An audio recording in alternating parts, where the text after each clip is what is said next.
Sejarah harta amanah Nusantara. Sejarah harta amanah ini sebenarnya tidak terlalu rumit untuk dikaji, karena apa yang telah dilakukan Soekarno adalah merupakan pekerjaan meneruskan tugas leluhur dan nenek moyang Nusantara.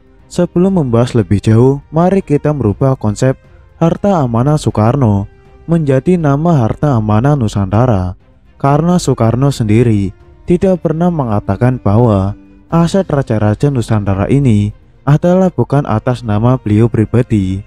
Harta amanah Nusantara adalah berawal dari aset turun-temurun, mulai dari khalifah pertama hingga khalifah akhir di muka bumi ini. Siapa itu khalifah? Yaitu manusia yang diutus oleh Tuhan sebagai penuntun, pemimpin, dan memberi jalan petunjuk bagi umat manusia kembali kepada Tuhan. Mereka adalah para nabi dan rasul, serta manusia yang diberi petunjuk setelah para nabi dan rasul terdahulu, yang juga tercantum di dalam ayat-ayat Al-Quran. Dalam surat Al-Baqarah ayat 30, dan ingatlah kepada Tuhanmu berfirman kepada para malaikat, Aku hendak menjadikan khalifah di bumi. Mereka berkata, apakah engkau hendak menjadikan orang yang merusak dan menumpahkan darah di sana, sedangkan kami bertasbih memujimu dan menyucikan namamu? Dia berfirman, sungguh aku mengetahui apa yang tidak kamu ketahui. Saya akan membatasi perial sejarah kenabian. Kita mulai dari masa kepemimpinan Nabi Sulaiman dan Ratu Bilqis. Mengapa Nabi Sulaiman dan Ratu Bilqis? Beliaulah merupakan induk dari harta amanah Nusantara ini. Baginda Raja Sulaiman adalah utusan yang saya maksud.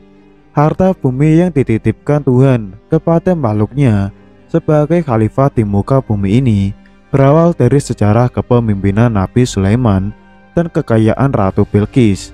Di dalam cerita ini ada manfaat bagi kita semua, bahwa harta amanah Nusantara ini berawal dari leluhur terdahulu. Apa yang menjadi bukti bahwa harta amanah Nusantara tersebut terkait dengan kekayaan Ratu Bilqis dan Raja Sulaiman berawal dari menyatunya kekuasaan dan kekayaan harta bumi dan harta langit dari Ratu Bilqis dengan kekuatan spiritual dan kepemimpinannya Nabi Sulaiman alaihissalam. Mari kita uraikan sejarah kekayaan Ratu Bilqis, kekuasaan dan kepemimpinan Nabi Sulaiman alaihissalam dalam menguasai dan mengelola harta amanah ini.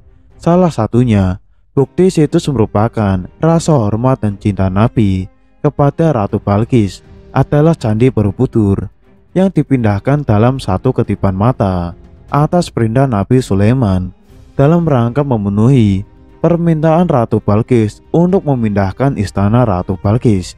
Jika dianalisa, apakah hal tersebut mungkin terjadi? Begitulah Tuhan memberikan izin atas kekuatan kepemimpinan, kekayaan, dan kekuasaan Nabi Sulaiman. Bagaimana logikanya manusia bisa membangun dalam satu malam? Ini analisa kajian sistem pembangunan Candi Borobudur.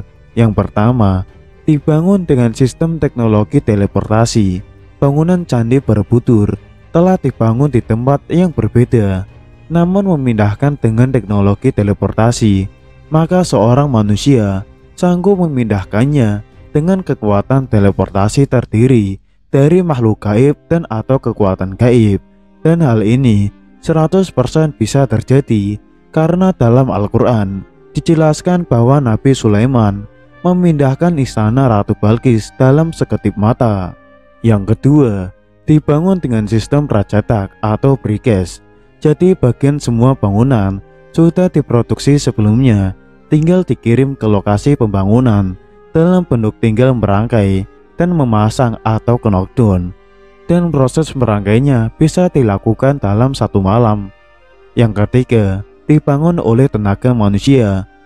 Zaman dahulu, masyarakat sangatlah patuh dan taat kepada pemimpinnya dan kecintaan serta pengabdiannya kepada raja dan ratunya, hingga banyak masyarakat bergotong royong membangun. Peradaban zaman Atlantis dulu, rasa kebersamaan, gotong royong, dan saling membantu sangat tinggi. Tidak seperti zaman sekarang yang nilai materialismenya tinggi dan sifat individualis mementingkan kepentingan pribadinya terlalu tinggi.